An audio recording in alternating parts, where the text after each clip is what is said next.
Pour faire de l'alcool, il faut du mou. Donc là, on a du raisin.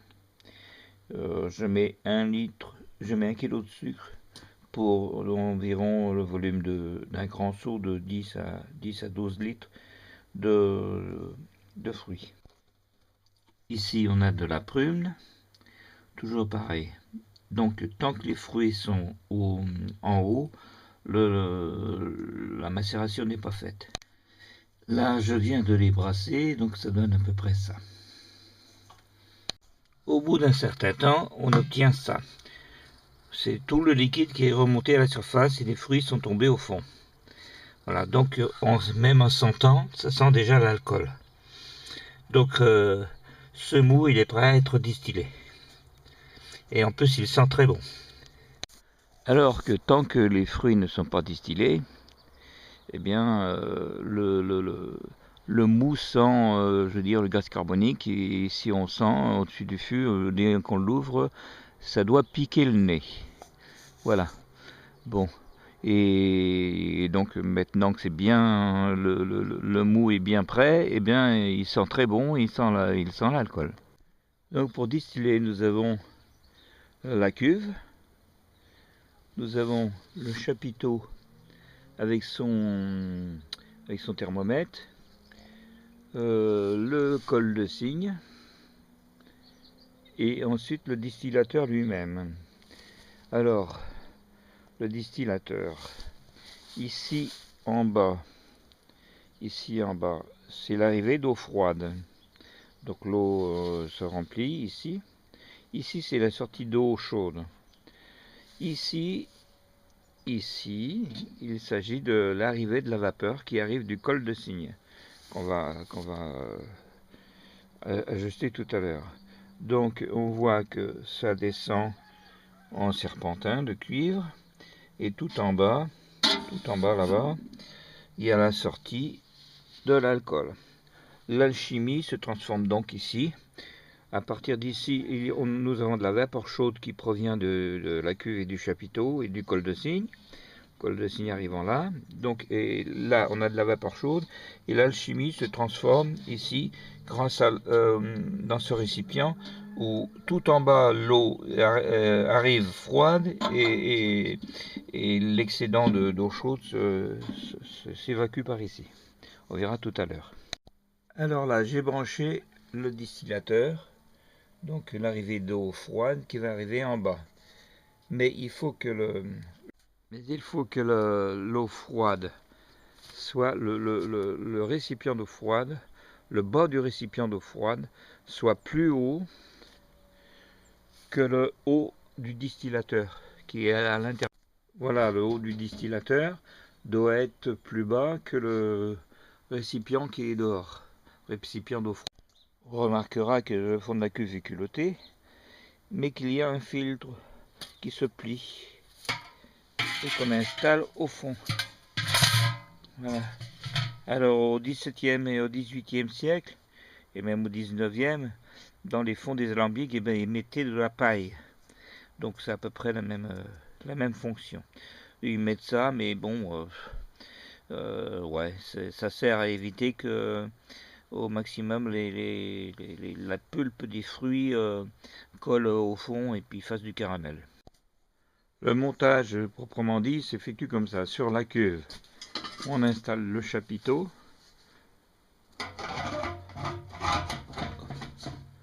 Avec son thermomètre. Et ensuite on fixera le col de cygne qui ira rejoindre le distillateur. Mais avant tout, il faut remplir la cuve. Là, je m'aperçois que mon col de cygne il est trop haut par rapport au distillateur. Donc je vais mettre des cales en bois dessous. Là, j'ai qu'une cale, je vais en mettre 3. Je remplis le distillateur. Alors là, j'ai installé donc l'arrivée d'eau froide qui arrive en bas du distillateur, la sortie d'eau chaude qui sort du distillateur, et ensuite ici la sortie de l'alcool. L'alcool qui va descendre gentiment dans sa gamelle. Là, c'est vraiment une toute petite tournée d'alcool puisque c'est des prunes de cette année que j'ai ramassées au mois de juin. Là, on est au mois de septembre, ça y est, c'est déjà prêt. Mais donc, l'alambic n'est pas plein, il contient environ 26 litres. Là, on doit être à peine à 20 litres, j'en sais rien. Donc, maintenant, on va installer le chapiteau sur la cuve. Bon, alors j'installe le chapiteau avec masse, voilà, avec le thermomètre ici. Ici, je vais ajuster ça ici, je vais faire serrer un peu ici, et je vais resserrer là. C'est bon. C'est bon. J'ai mon chalumeau, mon réchaud, ma cuve, le chapiteau, le col de cygne, et tout ça, ça descend dans le distillateur. Voilà qui est installé. Donc ici, on a la sortie de l'alcool. Là, on a l'arrivée d'eau froide par le bas, la sortie d'eau chaude par le haut. Voilà, on est prêt. Mais non, on n'est pas prêt. Il faut faire la soudure avec de la pâte. Alors, donc, je prends un tout petit peu de farine et de l'eau. D'eau et très très peu de farine. Je touille. Ah merde, j'ai mis trop d'eau. Bon, je vais rajouter de la farine. Là, c'est bon là. Le but de cette soudure, à faire à chaque chauffe d'ailleurs, c'est d'éviter toute fuite éventuelle de vapeur qui donc est une fuite d'alcool. Pour ne pas laisser un seul poil de cul d'air sortir, s'échapper de l'alambic.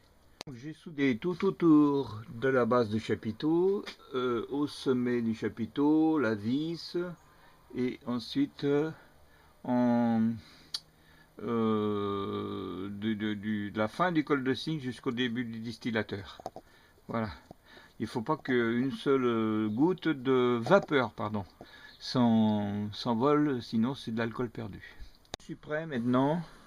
Donc ça y est, j'allume le feu sous la cuve. Comme il n'est pas tout à fait rempli, je ne sais pas combien de temps ça va mettre avant d'atteindre la température désirée. Là, j'ai oublié de mettre le minuteur. Donc je sais pas, j'ai dû mettre 10 minutes, un quart d'heure, peut-être 20 minutes là. Il est déjà un peu au-dessus de 40 degrés. Là on arrive à la température. Là. Alors c'est très important ce moment, car si on continue à chauffer et que ça dépasse la température, on n'aura plus que de la vapeur d'eau. De la vapeur d'alcool qui va s'échapper. Alors donc je suis obligé de baisser les deux extérieurs. Pardon, pas les baisser, les couper carrément. Donc il ne reste plus que le feu du milieu. Et là on voit le précieux liquide qui commence à goûter. Sauf que là, c'est plein de toxines dangereuses. Donc on va laisser s'écouler environ la moitié d'un verre. Et ensuite on fera le test de la cuillère. Ah ça y est, mon bruteur. Là. Alors là, ma température a baissé. Donc je vais quand même rallumer un des deux feux extérieurs. Ou alors les deux, je vais les mettre plus bas. Faut que ça remonte. Il faut que ça remonte, sinon ça ne colle plus. Ça ne colle plus du tout. Donc c'est un peu au pif. Faut voir comment ça coule. Mais elle coule pas, mais elle coule pas. Ah si, ça y est, ça revient, ça remonte.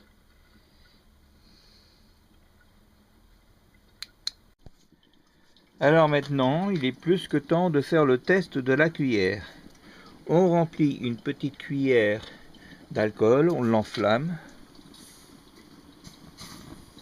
Et tout de suite, on regarde la couleur de la flamme. Quand la flamme, la pointe en haut est rouge ou orange ou verte, c'est plein de toxines. Voilà, donc là, quand au bout d'un moment, voilà, au bout d'un moment, elle devient bleue, c'est bon.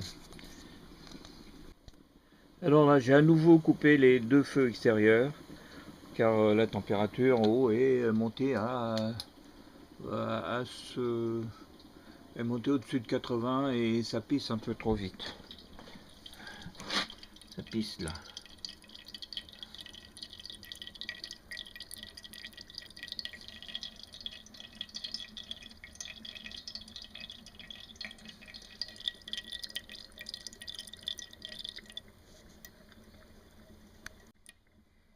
Et dès que j'ai coupé le truc, là, tout de suite, ça pisse moins vite.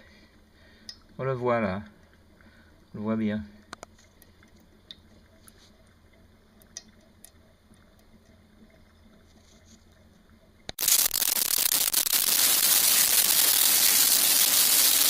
Je refais un test de la cuillère. Là, maintenant, la flamme est bien bleue. Bon, la pointe, évidemment, est rouge, mais l'ensemble est bien bleu. Alors maintenant, rien qu'avec la flamme du milieu, rien qu'avec le feu du milieu, le brûleur du milieu, et ici la température qui est bon, 80 sur ce compteur. Et là, le débit qui est tout à fait raisonnable. Faut pas que ça pisse plus, faut pas que ça pisse moins. Voilà. C'est pas du goutte à goutte et c'est pas un filet d'alcool non plus. Voilà. Et j'ai déjà rempli, là on en est à un tiers de litre, là déjà depuis je sais pas combien de temps, j'ai pas calculé, en 10 minutes quoi. On est en fin de chauffe là, la première chauffe. Donc voilà, il y a de la vapeur qui sort, et ça c'est de l'alcool qui s'évapore, c'est pas bon comme système.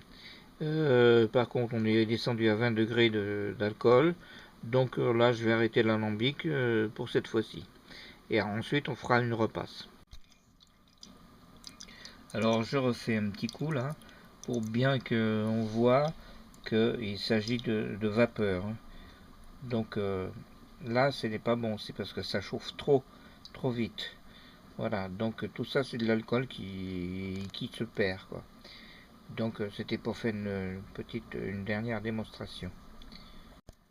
Bon là on voit que j'ai distillé tout le mou jusqu'à 10 degrés, à peine un petit peu plus de 10 degrés d'alcool.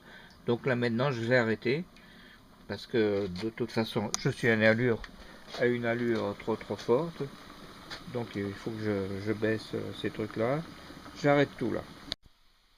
Alors maintenant on attaque la repasse, c'est-à-dire l'alcool de fruits avec le mou de fruits qui a déjà été distillé et qu'on redistille une deuxième fois.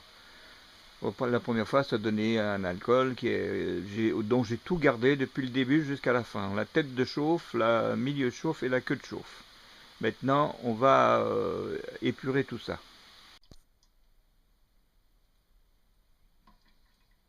Là, je vais faire le test de la cuillère.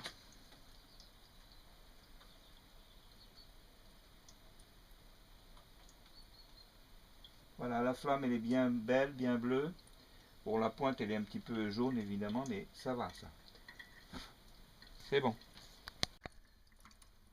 Avant, j'avais déjà fait ce test de la cuillère et j'ai enlevé environ un verre d'alcool qui est avec des toxines. Donc maintenant, on est en milieu de chauffe et tout est bon. Et en fin de chauffe, lorsque le degré d'alcool sera à 40 degrés, tout ce qui est en dessous de 40 degrés, eh ben, on le jettera aussi. Alors là, on arrive vers la fin. Donc ça goûte là, maintenant c'est au goutte à goutte. Le degré est en 43, 44. J'attends que ça descende à 40. Et après, ben, je vais être obligé d'arrêter et de jeter le reste. Et ensuite, il faudra faire l'ajustage. Alors l'ajustage, c'est pas difficile. L'ajustage, il faut de l'eau distillée qu'on achète en pharmacie et non pas à Leclerc parce que c'est de l'eau distillée qui n'est pas alimentaire. Donc soit on l'achète en pharmacie, soit on refait un autre alambic rien qu'avec de l'eau et là on obtient de l'eau distillée gratuite. Parce que chez le pharmacien, eh bien, ça vaut presque 8 € le litre. Hein. Donc voilà. Donc l'ajustage, j'en reparlerai tout à l'heure. Je voulais dire que lors de cette deuxième distillation qu'on appelle la repasse, J'ai viré le premier verre d'alcool qui est plein de toxines. Je ne l'ai pas jeté parce que je le mets de côté pour faire de nettoyage de vitres et tout, ça décape, hein. Pour décaper, ça décape bien, hein.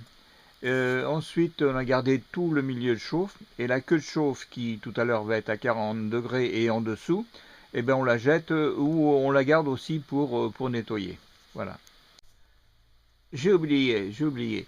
Pour la tête de chauffe et la queue de chauffe qui sont pleins de toxines souvent mortelles, vous pouvez aussi, au lieu de décaper les vitres, vous pouvez les offrir à votre belle-mère si vraiment elle est très chiante, quoi. Bon, vous lui dites que c'est un cadeau et tout, et après vous serez tranquille. Donc je récapitule, avec 20 litres environ de mou de prune, on a obtenu 4 litres d'alcool à une moyenne de 45 degrés. Donc ensuite j'ai fait une deuxième distillation de cet alcool, que l'on appelle une repasse, et là j'obtiens 2 litres un quart à, je sais plus la moyenne.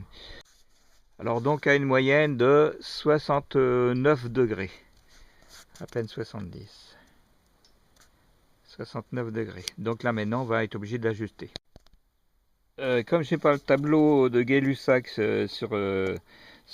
les yeux, je fais un peu au pif. Alors donc je commence dans mes 2 litres un quart d'alcool à 69 degrés, je commence par mettre 100 millilitres ou 10 centilitres d'eau distillée que je brasse bien. Et là j'obtiens 65 degrés.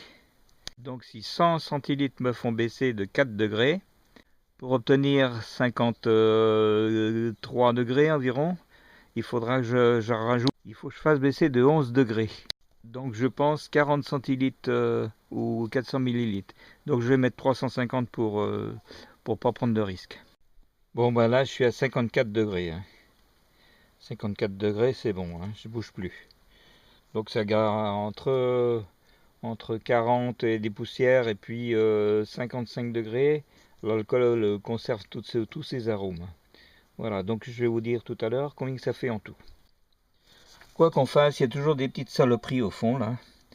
Bon, et ben je filtre avec un filtre à café très très fin. Donc au final on a obtenu moins de 3 litres, donc ça doit faire 2 litres, 2 litres 8, quelque chose comme ça. Alors donc au départ on avait 20 litres de mou de prune qu'on a distillé une première fois, on a obtenu 4 litres à une moyenne de 45-46 degrés. Ensuite on a redistillé une deuxième fois, on a fait ce qu'on appelle la repasse, où on a viré la tête de chauffe et la queue de chauffe, c'est-à-dire la tête de chauffe c'est les premiers verres si on peut dire. Ensuite on garde le milieu de chauffe et ensuite quand ça descend en dessous de 40 degrés, eh ben on jette le reste. Donc on ne garde que le milieu de chauffe. Ceci à la repasse. Alors que la première fois, ben, j'ai tout gardé, hein. La tête de chauffe, le milieu de chauffe et la queue de chauffe, hein, jusqu'à des 10 degrés presque. Voilà, c'est terminé. Donc, qu'est-ce que j'ai dit? 3 litres, ouais, à peine 3 litres pour 20 litres de mou. Donc ça fait un rendement de 15%. Voilà. Alors que les brûleurs locaux dans les grands alambics, ils font du 10-12% maximum.